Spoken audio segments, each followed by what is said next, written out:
Let's do this. I've been putting off starting YouTube for a very long time. No one should go into work scared and concerned about their safety. So if you do have the skills, essentially you do have a transferable skill. What I did first to start with the transition, because pick a pen and a paper or your phone, whatever, pick one role and read 10 job posts. Thank you, and it'll be really helpful. I left nursing after 21 years, burnt out, tired and uncertain.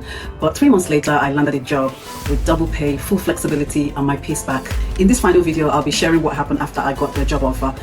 Are you interested in getting into tech but don't know how to code, and maybe even feel like tech is way out of your comfort zone? Well, you're not alone. I used to be a nurse before making a career switch into business analysis.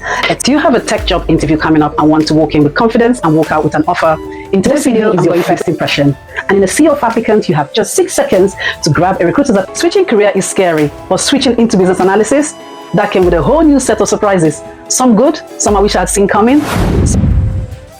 Think you need to be some coding genius with a computer science degree from Oxbridge to work in tech? Well, the answer is no. So you made it to the interview and then they hit you with this question: tell me about yourself. We're going to be counting down 10 of the best job sites for tech jobs in the UK that you should definitely have on your radar in 2025 and onwards. Hey, are you thinking about switching career or wondering what next to do in your professional life? Maybe you've heard about tech, but you feel like it's not for you. Well, I'm here to tell you it absolutely can be. So you landed a job opportunity and instantly thought they picked the wrong person, or you hit a milestone, or instead of celebrating, you feel like you just got lucky. You're to content creation and you're struggling with finding the right tools to help you create an engaging content for your viewers. Well, search no further, I've got you. Content creation doesn't have to be overwhelming. If you've got the right tools, you can go from an idea to a viral video in no distance time. So in today's video, my name is Jane. Welcome back to my channel.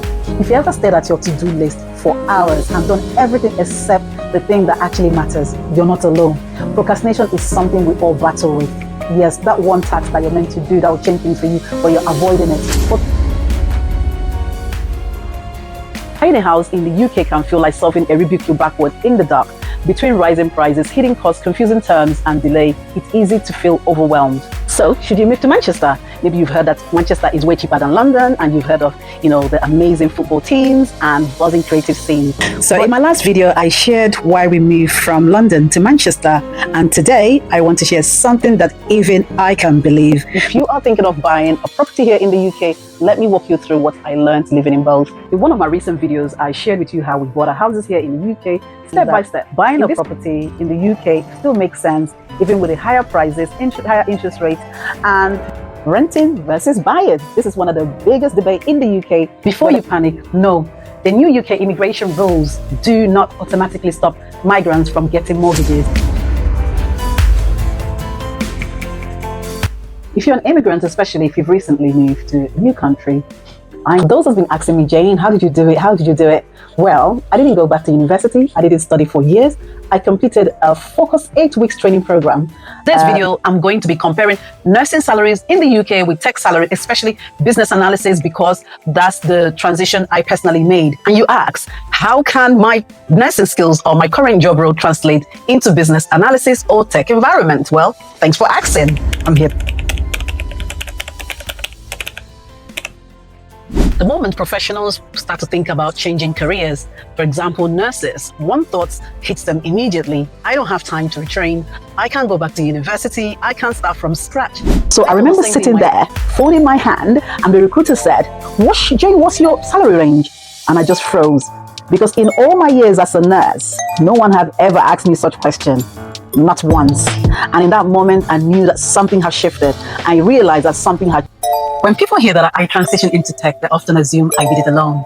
That I researched, applied, figured it out, and while I did the work, I didn't do it alone. There's something we don't talk about enough when it comes to career reinvention. And you ask, what's that? Guidance. When people talk about leaving healthcare, they usually talk about burnout, money, or better work-life balance. But that's not the full story. There are things nobody prepares you for emotionally when you leave healthcare. And I didn't realize how deep those things would go until I was already in the process of transitioning into. When people talk about career change, they usually talk about the outcome, the offer, the new salary, the fresh start, but they rarely talk about the mistakes. If I were starting my career again in 2026, I'll do this. Say if everything resets tomorrow. No, can I change my career if I'm in my 30s, in my 40s, or in my 50s? Job security is one of the biggest lies professionals have been sold. If you think your job is secure in 2026, you're already at risk. I made a decision that changed my life. If you have one source of income in 2026, you are more exposed than you think. Not because you're doing anything wrong, but because one income is no longer enough to protect your life. And the people who learn and understand this early are the ones who stay in control when things change. And for me, the shift didn't start with confidence, it started with questions. The mistake people tend to make is to think that they have to learn something new. And you're someone who relies on just one income right now. Well, you are more at risk than you think.